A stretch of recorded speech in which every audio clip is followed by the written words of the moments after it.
जैसे कि हमें मालूम है कि गूगल या दूसरे सर्च इंजन एल्गोरिदम्स के तहत चलते हैं और वो एल्गोरिदम्स किसी बेस पे कैलकुलेशंस कर रहे होते हैं। हम इस वीडियो में वो जिक्र करेंगे कि वो कैलकुलेशंस किस बेस पे हो रही होती हैं। तो असल में वो जो पहलू हैं, वो जो कैलकुलेशंस हैं, जो डिफरेंट सॉफ्टवेयर या डिफरेंट फार्मूलाज के तहत गूगल या कोई भी सर्च इंजन आपकी इन्फॉर्मेशन कैलकुलेट करता है, उनको हम एसईओ की ज़ुबान में फैक्टर्स बोलते हैं, जो कि रैंकिंग फैक्टर्स के नाम से भी कहलाता है। क्योंकि ये फैक्टर्स आपको हेल्प करते हैं गूगल में रैंकिंग के लिए, तो इनको एसईओ रैंकिंग फैक्टर्स या रैंकिंग फैक्टर्स या खाली फैक्टर्स भी कहा जा सकता है। तो इसके तहत आपको ये अंडरस्टैंड करना है कि ये जो हम गूगल के एल्गोरिदम या डिफरेंट चीज़ों की बात कर रहे हैं, वो एक सर्टन कैटेगरी के तहत, एक सर्टन पैटर्न के तहत वो एक इंफॉर्मेशन को एक्सट्रैक्ट करते हैं, उसको इंडेक्स करते हैं, उसको उसके बाद यूज़फुल वे में शो करते हैं। हमें भी वही चीज़ें करनी है, लेकिन वो कितने फैक्टर्स हैं, वो कितने फैक्टर्स हैं या कितने पहलू हैं जिनको गूगल या कोई भी सर्च इंजन देखता है। अब ये वो चीज़ है जो कि किसी को भी मालूम नहीं है, लेकिन गूगल खुद ये कहता है अक्सर जगहों पे कि तकरीबन 200 से ज़्यादा फैक्टर्स हैं जो गूगल देखता है। 200 से ज़्यादा डिफरेंट पहलू हैं जिसको गूगल कंसिडर करता है जब वो ये डिसाइड करता है कि आपकी वेबसाइट या आपका पेज नंबर 1 पे आएगा, नंबर 2 पे आएगा या नंबर 10 पे आएगा या बिल्कुल नहीं आएगा।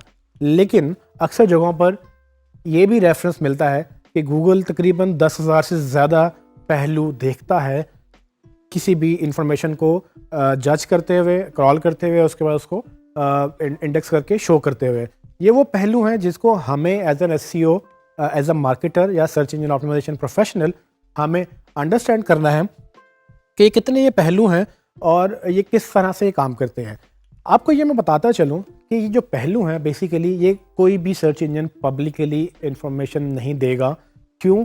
क्योंकि ये एक सीक्रेट रेसिपी है और बेसिकली यही वो फार्मूला है जिसके तहत वो अपने पैसे बना रहे हैं, जिसके तहत वो गूगल है। तो गूगल अगर ये बता दे किसी को कि वो किस तरह से इंफॉर्मेशन एक्सट्रैक्ट करता है, किस तरह से इंफॉर्मेशन प्रेजेंट करता है, तो गूगल एग्जिस्ट नहीं करेगा। क्यों? क्योंकि जब मुझे ये पता चल जाए कि गूगल किस चीज़ को देखते हुए रैंक करता है इंफॉर्मेशन, तो मैं क्या करूँगा, मैं अपनी वेबसाइट उसी तरह से बनाकर एग्जैक्टली उसको रैंक करवा लूँगा और इस तरह से फिर बाकी सारे भी यही करेंगे, वो भी उसी तरह से रैंक करवा लेंगे। सो वो जब ये चीज़ पब्लिक हो जाएगी तो वो चीज़ आम हो जाएगी। जब आम हो जाएगी तो वो जो यूनिकनेस है, जो ऑर्गेनिक वो जो फैक्टर्स हैं, जो एक्चुअल गूगल का एल्गोरिदम है, वो डाई हो जाएगा और Google as a company exist नहीं करेगी। यही वजह है कि गूगल अपने इन्फॉर्मेशन के बारे में, अपने एल्गोरिदम के बारे में बड़ा सीरियस है और वो कोशिश ये करता है कि ये लीक आउट ना हो।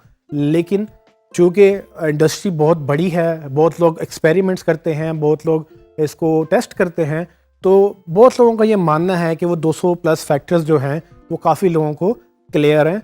वो क्लियर इन्फॉर्मेशन जब जिनको जो पता है, जो एक मजमूई तौर पे लोग समझते हैं कि हाँ ये चीज़ गूगल देखता है, वो मजमूई तौर पे फैक्टर्स कहलाते हैं। वो तकरीबन 200 से ज़्यादा हैं और हमें एज एन एसईओ उन फैक्टर्स को मद्देनज़र रखते हुए अपनी वेबसाइट्स को डेवलप करना होता है, उसको ऑप्टिमाइज़ करना होता है और फिर उन्हीं फैक्टर्स के बेस पे हम देख रहे होते हैं कि गूगल किस चीज़ को पकड़ रहा है कि किस चीज़ को नहीं पकड़ रहा। अच्छा, अब फैक्टर्स हैं किस तरह के, अगेन हम ये मज़ीद बात करेंगे, लेकिन मैं आपको थोड़ी सी झलक देता चलूँ कि फैक्टर्स फॉर एग्जांपल ये हो सकते हैं कि आपके टाइटल में क्या आ रहा है, आपने जो इन्फॉर्मेशन जो लोग सर्च कर रहे हैं क्या वो आपकी वेबसाइट पे एग्जिस्ट करती है या नहीं करती, करती है तो कितनी दफ़ा करती है, आपके वेबसाइट में कितने लिंक्स हैं, आपको कितने लोगों ने बैक लिंक दिए हुए हैं। इसके अलावा कुछ और फैक्टर्स भी हैं। फॉर एग्जांपल आपकी वेबसाइट लोड होती भी है या नहीं, अगर लोड होती है तो कितनी देर में लोड होती है और क्या मोबाइल में नज़र आती है किसी को, क्या वो सिक्योर है, और मज़ीद इस तरह के बेशुमार फैक्टर हैं जो गूगल और दूसरे सर्च इंजन्स इसको कंसिडर करते हैं और उसके बाद वो ये डिसाइड करते हैं कि किस इंफॉर्मेशन को या किस वेबसाइट को ऊपर लाना है, किसको कम लाना है। अल्टीमेटली उनका गोल क्या है? उनका गोल ये है कि वो यूज़फुलनेस के तहत, मतलब वो अफादियत के तहत लोगों को राइट इन्फॉर्मेशन दिखाए, जो वो सर्च कर रहे हैं वो लोगों को मिल जाए। तो इस चीज़ को मेक श्योर करने के लिए, इस चीज़ को अंडरस्टैंड करने के लिए कि ये वाकई ऐसा हो, गूगल और ये सारे फैक्टर्स को बड़े क्रिटिकली एनालाइज करते हैं और उसके बाद ये है कि ये इसको अपडेट भी करते रहते हैं। तो ये आपको याद रखना है कि ये आज का गूगल आज से 20 साल पहले वाला गूगल नहीं है। आज से 20 साल पहले गूगल सिर्फ आपको लिंक्स दिखाता था, जब आप कुछ सर्च करते थे आपको लिंक्स दिखाता था। अब गूगल आपको मैप्स भी दिखाता है, आपको फ्लाइट्स का डेटा भी दिखाता है, आपको सोशल मीडिया की स्टेटस भी दिखाता है, आपको वेबसाइट्स भी दिखाता है, आपको वीडियोस भी दिखाता है। तो वो रैंकिंग फैक्टर्स हैं जो चेंज होते चले जाते हैं। आपने अगर एसईओ अच्छे तरीके से करनी है तो आपको इन रैंकिंग फैक्टर्स को एक तो अंडरस्टैंड करना है, लेकिन जिस तरह से गूगल या कोई भी सर्च इंजन अपने रैंकिंग फैक्टर्स चेंज करता जाता है, आपको भी उसके साथ अडेप्ट करना है। सो एसईओ एक वाहिद ऐसी फील्ड है जो बहुत जल्दी इंफॉर्मेशन जिसमें ऑब्सोलीट हो जाती है। ऑब्सोलीट का मतलब कि आज जो आपने पढ़ा हो सकता है कि वो साल बाद वैलिड ना रहे। क्यों? क्योंकि साल में हो सकता है गूगल ने एक चीज़ लॉन्च की लेकिन उसको लगा कि ये ठीक नहीं थी, या उसको लगा कि किसी और बेहतर तरीके से लॉन्च करनी चाहिए थी। जब वो उसको बेहतर तरीके से लॉन्च करेगा तो वो पुरानी इन्फॉर्मेशन ऑब्सोलीट हो जाएगी। सो आप ये नहीं कह सकते कि हाँ 2 साल पहले तो ये ऐसे होता था, अब नहीं होता। क्यों? क्योंकि गूगल को अब लगता है कि वो वैसे नहीं होना चाहिए।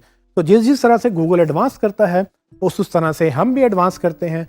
हम भी अंडरस्टैंड करते हैं कि सर्च इंजन कैसे काम कर रहे हैं, क्या इंट्रोड्यूस कर रहे हैं, क्या नया आ रहा है, कैसे आ रहा है, और हम उसको यूटिलाइज़ करेंगे कि अपनी वेबसाइट में हमने उसको कैसे डालना है। और ये सारी चीज़ें बेसिकली फैक्टर्स एक लिस्ट बनती जाती है जिसको हम चेक करते हैं कि हाँ टाइटल में है कि नहीं, स्पीड कैसी है, सिक्योर है कि नहीं। ये सारे फैक्टर्स फिर हमारे लिए एक एसईओ का प्रोसेस बन जाते हैं जिसके तहत हमें अपनी वेबसाइट या किसी की वेबसाइट को हम रैंक करते हैं, और ये पूरी इंडस्ट्री इसी तरह से चलती है। और ज्यों ये नई इन्फॉर्मेशन आती रहती है, गूगल और सर्च इंजन्स ये अपने रैंकिंग फैक्टर्स नए नए इंट्रोड्यूस करते रहते हैं, और उससे ये होता है कि हमें भी उनके साथ अडेप्ट करना होता है। अब नई चीज़ आने के साथ अक्सर पुरानी चीज़ें ऑब्सोलीट हो जाती हैं, वो मतलब उनकी अफादियत ख़त्म हो जाती है, और अब वो जो प्रैक्टिस थी जो 1 साल पहले वैलिड थी या 1 साल पहले वो ठीक समझी जाती थी, वो अब नहीं ठीक समझी जाती। तो हमें गूगल के साथ अपडेटेड रहना होता है कि वो क्या लॉन्च कर रहे हैं, और हमें उसको कैसे यूटिलाइज़ करना है अपनी वेबसाइट के लिए, अपनी इंफॉर्मेशन के लिए।